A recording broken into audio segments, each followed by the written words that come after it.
ভাবলেই গা শিউরে উঠছে যে বাড়ির পাশেই এরকম ঘটনা। আমাদের পূর্ব মেদিনীপুর জেলায় মহিষাতলে একজন 52 বছরের মোল্লা মাত্র 4 বছর বয়সের একটি হিন্দু বাচ্চা মেয়েকে আমি মুখে আনতে পারছি না, মুখে আনতে গেলেই গা শিউরে উঠছে। এটা শোনার পর না আমি রীতিমতো স্তব্ধ হয়ে গেছি। কোথায় 52 বছর বয়স আর কোথায় 4 বছর বয়সের একটি কন্যা শিশু, যে হয়তো এখনো ঠিক করে কোথাও বলতে পারেনি। যে অভিযুক্ত তার নাম মফিজুল ইসলাম, আর এই বাচ্চা মেয়েটির সাথে এটা ঘটেছে। সেই বাচ্চা মেয়েটির বাবার বাজারে একটি দোকান ছিল, আর সেই দোকানের পাশে মফিজুল ইসলামেরও দোকান ছিল। চেনা পরিচয় অনেক আগে থেকেই, কিন্তু সুযোগ পেতেই চকলেটের লোভ দেখিয়ে সেই বাচ্চাটিকে ডেকে নিয়ে যায়। তারপর তখন সেই বাচ্চা মেয়েটি বাড়ি ফিরে তার মাকে বলে, আমার প্রাইভেট পার্টে যন্ত্রণা হচ্ছে।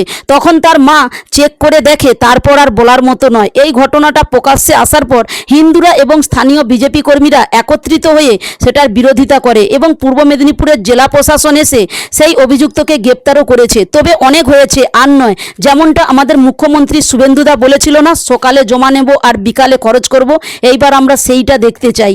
আমি সকলের কাছে অনুরোধ করব, এই ভিডিওটা সকলের কাছে শেয়ার করবেন।